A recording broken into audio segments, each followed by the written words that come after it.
I was just watching TikTok on my bed, and I just thought it was thunder. Yeah. I went to my living room. I go back to my room. Room's gone.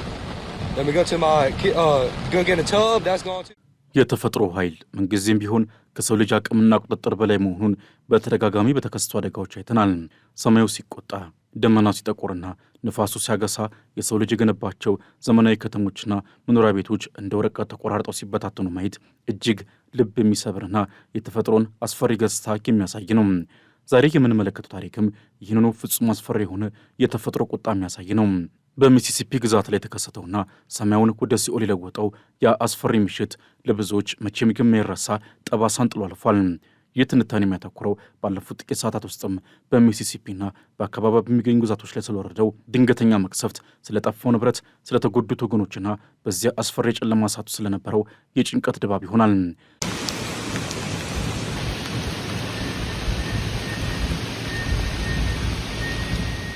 የሚሲሲፒ ምሽት ልክ እንደ ማንኛውም ቀን የተረጋጋ ነበር።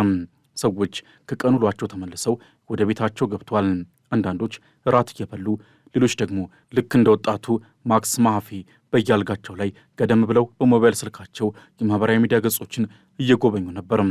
ነገር ግን ከውጭ ያለው አየር ሁኔታ በከፍተኛ ፍጥነት እየተለወጠ ነበር።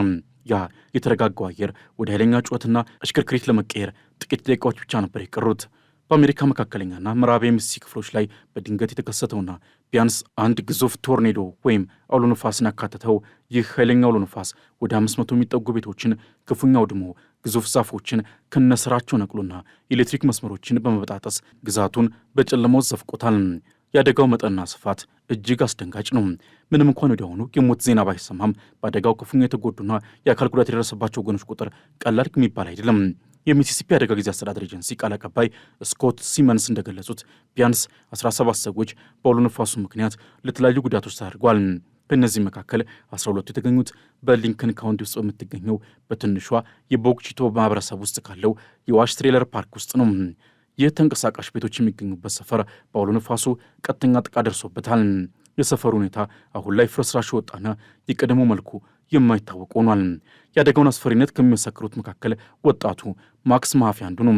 ማክስ በወቅቱ በነበረው ሁኔታ ላይ ሲናገር አደጋው ሲመጣ መጀመሪያ የነጎድጓድ ድምፅ መስሎት እንደነበር ይገልጻል። አልጋዬ ላይ ሆኜ ቲክቶክ እያየው ነበር። ድምፅ ስሰማ ነጎድጓድ መስሎኝ ነበር። ከመኝታ ቤት ወጥቼ ወደ ሳሎን ሄድኩ። ከዚያም ተመልሼ ወደ ክፍሌ ስመጣ ክፍሉ በሙሉ አልነበረም፣ ተነቅሎ ሄዷል በማለትም ያጋጠመውን እጅግ አስገራሚና አስፈሪ አጋጣሚ ይተርካል። I was just watching TikTok on my bed, and I just thought it was thunder. Yeah. I went to my living room. I go back to my room. Room's gone. Then we go to my go get a tub. That's gone too. ማክስ ራሱ ለጥቂት ካደጋው ቢተርፍም አያቱ ግን ቁርጭምጭሚቷ ላይ ጉዳት ደርሶባታል። ሌሎች ጎረቤቶቹም በተሰባበሩ መስዋዕቶችና ፍርስራሾች ምክንያት የተለያየ የመቁሰልና የመላላጥ አደጋ ደርሶባቸዋል። ይህ የሚያሳየው አውሎ ነፋሱ ምን ያህል ፈጣንና ድንገተኛ እንደነበር ነው። ሰው ቆሞ ባለበት ሰከንድ ውስጥ ቤቱን ነጥቆ የሚሄድ ኃይል ነበረው። የብሔራዊ የአየር ሁኔታ አገልግሎት ወይም ናሽናል ዌዘር ሰርቪስ ሁኔታውን ሲገልጽም እጅግ ግዙፍና አደገኛ የሆነ ቶርኔዶ ከምስራቅ የሊንከን ካውንቲ ተነስቶ ወደ ሎረንስ ካውንቲ መጓዙን አረጋግጧል። የግዛቱ ገዢ ቴድ ሪቭስ አውሎ ነፋሱ በሚሲሲፒ ማዕከላዊና ምዕራባዊ ክፍሎች ላይ ከፍተኛ ጥፋት ማድረሱንና የአደጋ ጊዜ ሰራተኞች እርዳታ ለማድረስ ርብርብ እያደረጉ መሆኑን ገልጿል። ገዢው በማህበራዊ ገጻቸው ላይ ለሚሲሲፒ ጸልዩ የሚል ልብ የሚነካ መልእክት በማስተላለፍ የግዛቲቱ ሕዝብ ያለበትን አስቸጋሪ ሁኔታ ለዓለም አሳውቋል።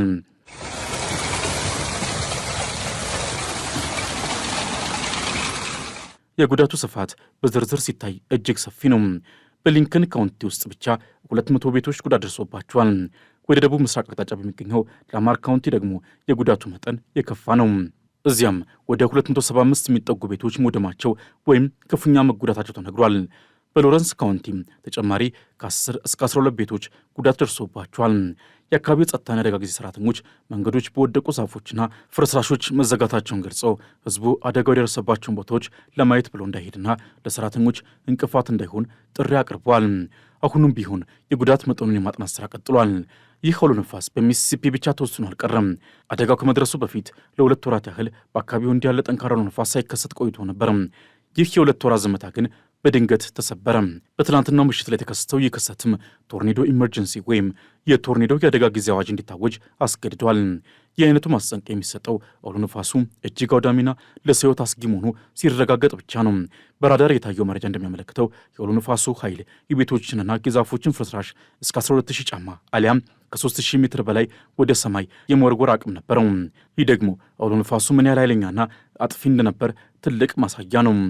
በፍራንክሊን ካውንቲ ጋርደን ሲቲና ቡዴ በሚባሉ አካባቢዎች የነበረው ሁኔታ ደግሞ እጅግ አሳዛኝ ነበር። እዚያም ሰዎች በፈረሱ ቤቶች ውስጥ ተቀብረው እንደነበርና የአደጋ ጊዜ ሰራተኞች ሰዎችን ለማውጣት ከፍተኛ ትግል ሲያደርጉ እንደነበር ዘግቧል። ነገር ግን በወቅቱ የነበረው ኃይለኛ ዝናብ፣ ጨለማና የወደቁ ኤሌክትሪክ ገመዶች የነፍስ አድን ስራውን እጅግ አዳጋች አድርገውት ነበር። እንዲያውም አንዳንድ የነፍስ አድን ሰራተኞች ራሳቸውን ከአደጋ ለመከላከል ለተወሰነ ጊዜ ተደብቀው ለመቆየት ተገደዋል። ይህም አደጋው ለተጎጆች ብቻ ሳይሆን ረዳት ለሆኑትም ጭምር ምን ያህል አስፈሪ እንደነበር የሚያሳይ ነው። አውሎ ንፋሱ ከፈጠረው ውድመት በተጨማሪ ኃይለኛ በረዶም የታየ ሲሆን በአንዳንድ ቦታዎች የበረዶው መጠን እስከ 2.75 ኢንች ዲያሜትር ይደርስ ነበር። ይህ ማለት ደግሞ የበረዶው መጠን ከቤዝቦል ኳስ ጋር ይስተካከላል ማለት ነው። እንዲህ ያለ ግዙፍ በረዶ ከሰማይ ሲወርድ በቤቶች ጣሪያ፣ በተሽከርካሪዎችና በሰው ላይ ሊያደርስ የሚችለው ጉዳት በቀላሉ የሚገመት አይደለም። ከዚያም ባለፈ ከ20 በላይ ሰዎች ኤሌክትሪክ አገልግሎት ተቋርጦባቸው በጨለማ ውስጥ እንዲያድሩ ተገደዋል። የአየር ሁኔታ ትንበያ ባለሙያዎች እንደሚሉት አደጋው በዚህ ብቻ የሚያበቃ አይደለም። በሚቀጥሉት ቀናትም በአላባማ በጆርጂያና በፍሎሪዳ ክፍሎች ላይ ተጨማሪ አውሎ ነፋሶች ሊከሰቱ እንደሚችሉ ማስጠንቀቂያ ሰጥቷል። እንዲሁም በካሮላይናና በቴክሳስ ግዛቶችም ኃይለኛ አውሎ ነፋስ የመከሰት ዕድሉ ከፍተኛ ስለመሆኑ ጠቁሟል። ይህ ሁኔታ በአካባቢ የሚኖሩ ሰዎችን ከፍተኛ ስጋት ላይ ጥሏቸዋል። በዚህ አውሎ ነፋስ የተሳየው አንዱ ልዩ ነገር ፓርቲኩላርሊ ዳንጀረስ ሲቹዌሽን ወይም በተለየ ሁኔታ አደገኛ የሆነ ሁኔታ የሚለው ማስጠንቀቂያ ነው። ይህ ማስጠንቀቂያ የሚሰጠው አውሎ ነፋሱ ሰዎችን የመግደልና ሙሉ በሙሉ የመውደም አቅም እንዳለው ሲታወቅ ነው። አሁን የተከሰተው አውሎ ነፋስም በሰዓት 50 ማይልስ በሚደርስ ፍጥነት ወደ ምስራቅ እየተጓዘ ነበር። በዚያ ሰዓት በመንገዱ ላይ የነበሩ ከተሞች ማለትም ሜድቪል፣ ቡዴ፣ ሊትል ስፕሪንግስ፣ ማኮል ክሪክ፣ ብሩክ ሃቬንና ቦክቺቶ ነዋሪዎች ወደ አስተማማኝ መጠለያ እንዲገቡ በፎቅ ላይ ካሉ ወደ ታችኛው ክፍል እንዲወርዱና ከመስኮት እንዲርቁ ጥብቅ ትዕዛዝ ተሰጥቷቸው ነበር። በተንቀሳቃሽ ቤቶች ውስጥ የሚኖሩ ሰዎች ደግሞ ቤታቸው ለአደጋው እጅግ ተጋላጭ ስለሆነ በአስቸኳይ ለቀው እንዲወጡ ተነግሯቸዋል። ይህ ክስተት በሚሲሲፒ ታሪክ ውስጥ ትልቅ ውድመት ካስከተሉ አደጋዎች መካከል አንዱ ሆኖ ይመዘግባል። የተፈጥሮን ኃይል መቋቋም ባይቻልም ቅድመ ማስጠንቀቂያዎች መኖራቸውና ሰዎችም ትዕዛዙን ተቀብለው ጥንቃቄ በማድረጋቸው የሟቾች ቁጥር 0 ሊሆን ችሏል። ሆኖም ግን ያፈሩት ንብረት፣ የገነቡት ቤትና የኖሩበት ትዝታ በጥቂት ደቂቃዎች ውስጥ አመድ ሆኖ ሲቀር ማየት ለተጎጆቹ ከባድ የስነ ልቦና ስቃይ ነው። የወጣቱ ማክስ ታሪክ እንደሚያሳየው ሕይወት በአንድ ሰከንድ ውስጥ እንዴት ሊለወጥ እንደሚችል ትልቅ ትምህርት ይሰጣል። በአንድ በኩል ቲክቶክ እያየ በሰላም ተኝቶ የነበረ ሰው፣ በሌላ በኩል ደግሞ ቤቱ ተነቅሎ ሲሄድና ራቆቱን ከሰማይ ስር ሲቀርግ የሚሰማው ስሜት ለመግለጽ ይከብዳል። አሁን ላይ የሚሲሲፒ ግዛት የአደጋ ጊዜ አስተዳደርና የአካባቢው ባለሥልጣናት ዋና ትኩረት የተጎዱትን መርዳት፣ የተዘጉ መንገዶች መክፈትና የኤሌክትሪክ አገልግሎትን መልሶ ማቋቋም ላይ ነው። ገዢው ታቲ ሪቭስ እንደገለጹት ግዛቱ ከሁሉም የአካባቢ መሪዎችና የነፍስ አድን ቡድኖች ጋር በመተባበር ስራዎችን እያከናወነ ይገኛል። ሆኖም ግን የደረሰው ውድመት ከፍተኛ በመሆኑ መልሶ ለማቋቋም ረጅም ጊዜና ከፍተኛ ሀብት እንደሚጠይቅ ግልጽ ነው። ይህ የሚሲሲፒ አውሎ ነፋስ በተፈጥሮ ኃይል ፊት የሰው ልጅ ምን ያህል ደካማ መሆኑና በተመሳሳይ ጊዜ ደግሞ በጋራ በመቆም አደጋን እንዴት ማለፍ እንደሚቻል የሚያሳይ ነው። 17 ሰዎች ቢቆስሉም 500 መኖሪያ ቤቶች ቢፈራረሱም ህዝቡና መንግስት በጋራ ሆኖ የደረሰውን ጉዳት ለመጠገን ቆርጠው ተነስተዋል። የአየር ሁኔታ ትንበያዎች አሁንም አስጊ ሁኔታዎች እንዳሉ ቢጠቁሙም በሚሲሲፒ የታየው የጥንቃቄ እርምጃ በሌሎች አካባቢዎችም እንዲደገምና የሰው ሕይወት እንዳይጠፋ ትልቅ ልምድ ሆኗል። ለሚሲሲፒ ህዝብ አሁንም ጸሎትና ድጋፍ ያስፈልጓል። ምክንያቱም ከፈረሰው ፍርስራሽ ስር ተነስተው ህይወታቸውን እንደገና ለመገንባት ረጅም መንገድ ይጠብቃቸዋል። የሚሲሲፒው ክስተት በአሜሪካ ምድር ላይ የታየ ካለው ሰፊና አስፈሪ የተፈጥሮ አደጋዎች ሰንሰለት ውስጥ አንዱ ቅጥያ ብቻ ነው። በአሁኑ ወቅትም አሜሪካ በተፈጥሮ አደጋዎች የምታመስበት ሁኔታ ከምንጊዜውም በላይ እየጨመረና አሳሳቢ እየሆነ መጥቷል። ቀደም ሲል በአንዳንድ የተወሰኑ ወራት ወይም ወቅቶች ብቻ ይጠበቁ የነበሩ አደጋዎች አሁን ግን ዓመቱን ሙሉ በማንኛውም ሰዓትና ቦታ የሚከሰቱ ያልተጋበዙ እንግዶች ሆኗል። ይህ በሚሲሲፒ የታየው አስፈሪ አውሎ ነፋስም ግዛቱ ለ2 ወራት ያህል ከቶርኔዶ ነጻ ሆና ከቆየች በኋላ የመጣ መቅሰፍት ነው። ይህ የሚያሳየው የተፈጥሮ አደጋዎች ላፍታ አረፍ የሚሉት ኃይላቸውን አጠራቅመው ይበልጥ አጥፊ ሆነ መመለስ እንጂ ጨርሶ ሊጠፉ አለመሆኑ ነው። የአሜሪካ መልክዓ ምድር አቀማመጥና የአየር ንብረት ለውጥ ተዳምረው ሀገሪቱን የአደጋዎች መፈራረቂያ አድርገዋታል። በተለይም እንደ አላባማ፣ ሚሲሲፒ፣ ጆርጂያና ቴክሳስ ያሉ ግዛቶች አሁን ላይ የአደጋ ቀጠና ተብለው ሊሰየሙ የሚችሉበት ደረጃ ላይ ደርሷል። በአንድ ወቅትም የአውሎ ነፋስ መተላለፊያ ተብለው የሚታወቁት የመካከለኛው አሜሪካ ግዛቶች ነበሩ። አሁን ግን ይህ አደገኛ መስመር ወደ ደቡብና ምስራቅ አቅጣጫ እየተስፋፋ መጥቶ እንደ ሚሲሲፒ ያሉ ግዛቶችን ዋነኛ ሰለባ እያደረጋቸው ይገኛል። ይህ ሽግግር ደግሞ አደጋው በደረሰባቸው አካባቢዎች ብቻ ሳይሆን በመላው አገሪቱ ላይ የደህንነት ስጋትና ከፍተኛ የኢኮኖሚ ጫናን እያሳደረ ነው። በዚህ ትንታኔ ውስጥ ትኩረት ሊሰጠው የሚገባው ሌላው ነጥብም የአደጋዎቹ አይነትና ጥንካሬ እጅግ እየተለወጠ መምጣቱ ነው። የሚሲሲፒ አውሎ ነፋስ ብቻውን አልመጣም። ከባድ ዝናብን፣ ግዙፍ የበረዶ ድንጋዮችንና የጎርፍ አደጋን አስከትሎ ነው የመጣው።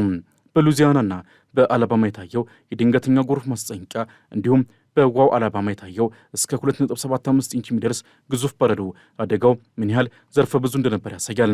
አሜሪካ አሁን ያለችበት ሁኔታ አንድ አደጋ ሲያልቅ ሌላው የሚተካበት አዙሪት ውስጥ የገባች ይመስላል። ይህም በየዓመቱ በቢሊዮን የሚቆጠሩ ዶላር ለንብረት ጥገናና ለነፍስ አድን ስራዎች እንድታወጣ እያስገድዳት ነው። የሳይንስ ሊቃውንትና የአየር ሁኔታ ተመራማሪዎች እንደሚሉት በአሁኑ ወቅትም በአሜሪካ ሰማይ ስር እየተፈጠረ ያለው የከባቢ አየር ለውጥ ለአውሎ ነፋሶች መፈጠር ምቹ ሁኔታን ፈጥሯል። ሞቃታማው የሜክሲኮ ባህረ ሰላጤ አየር ከሰሜኑ ቀዝቃዛ አየር ጋር በሚጋጭበት ወቅት የሚፈጠረው ግጭትም ልክ እንደ ሚሲሲፒ አይነት ቶርኔዶ ኢመርጀንሲን የሚያውጁ አጥፊ ነፋሶችን ይወልዳል። ይህ ደግሞ በየዓመቱ የተደጋገመ መምጣቱም የሰዎችን ሕይወት ዘላቂ ጭንቀት ውስጥ ከቷል። ሰዎች ቤታቸውን ሲገነቡም ሆነ ሕይወታቸውን ሲመሩ ሁልጊዜም አይናቸው ወደ ሰማይ፣ ጆሯቸው ደግሞ ወደ አደጋ ማስጠንቀቂያው ራዲዮ ላይ እንዲሆን ተገዷል። የአደጋው ስፋትም ከግለሰብ ቤት አልፎ ማህበረሰባዊ መዋቅሮችንም እየናደ ይገኛል። በሚሲሲፒ ብቻ 500 መኖሪያ ቤቶች መውደማቸው በመቶዎች የሚቆጠሩ ቤተሰቦች በአንድ ምሽት መጠለያ አልባ ሆኗል ማለት ነው። ይህ ቁጥርም በመላው አሜሪካ በየዓመቱ ከሚፈራረሱት በሺዎች የሚቆጠሩ ቤቶች ጋር ሲደመር አገሪቱ ያለችበትን የቤትና የንብረት ውድመት መጠን ያሳየናል። በተለይም ደግሞ ተንቀሳቃሽ ቤቶች የሚባሉት በአሜሪካ ለብዙ ዝቅተኛ ገቢ ያላቸው ዜጎች መጠለያ ቢሆንም እንደነዚህ ያሉ አደጋዎች ሲመጡ ግን የመጀመሪያው ሰለባ ናቸው። በሚሲሲፒው አደጋ የተጎዱት አብዛኞቹ ሰዎችም ከነዚህ ተንቀሳቃሽ ቤቶች መገኘታቸው የአደጋው ተጋላጭነት በማህበራዊ ደረጃ ልዩነት እንዳለ ያሳየናል። ከዚህ ባለፈ አሜሪካ የተፈጥሮ አደጋዎችን ለመከላከልና ለመቆጣጠር ያላትን ዘመናዊ ቴክኖሎጂ ብንመለከትም የተፈጥሮ ኃይል አሁንም የበላይነቱ እንዲያዝ እንረዳለን። ፍርስራሾችን እስከ 12000 ጫማ ከፍታ ድረስ የሚወረውር አውሎ ነፋስ ሲመጣ የቱንም ያህል ዘመናዊ ራዳርና ቅድመ ማስጠንቀቂያ ቢኖርም የሰው ልጅ ሊያደርገው የሚችለው ብቸኛው ነገር መደበቅ ብቻ ነው። አውሎ ነፋሱ በሚመጣበት ሰዓት ያለው የጥፋት አቅም እጅግ ከፍተኛ በመሆኑ የሰው ልጅ የገነባቸው ግዙፍ ህንፃዎችና መሰረተ ልማቶች እንደ ወረቀት ተቆራርጠው ሲበተኑ ማየት ለሰው ልጅ ትልቅ ትሕትናን የሚያስተምር ክስተት ነው። በሚሲሲፒ፣ በአላባማ፣ በሉዚያናና በጆርጂያ የታዩት እነዚህ ተከታታይ አደጋዎችም የአንድ ሰሞን ወሬዎች አይደሉም። ይልቁንም አሜሪካ ወደፊት በስፋት ልታስተናግዳቸው የምትችላቸው አዳዲስ የተፈጥሮ ክስተቶች መቅድም ናቸው። መንግስት የአደጋ ጊዜ መከላከያ ተቋማት ከፍተኛ በጀት ቢመድቡም የአደጋዎቹ ድግግሞችና ስፋት ግን ከቀን በላይ የሆነ መጥቷል። የግዛቱ ገዢ ታቴሪፍስ ለሚሲሲፒ ጸልዩ ማለታቸው አደጋው ከሰው ልጅ አቅም በላይ መሆኑና መለኮታዊ እርዳታን የሚጠይቅ መሆኑን የሚያመላክት ነው። ሀገሪቱ በቴክኖሎጂና በኢኮኖሚ ብትበለጽግም በተፈጥሮ ፊት ግን አሁንም ያቸው ደካማና ተጋላጭ ፍጥረት መሆኗን ይከሰት ዳግመኛ መስክሯል።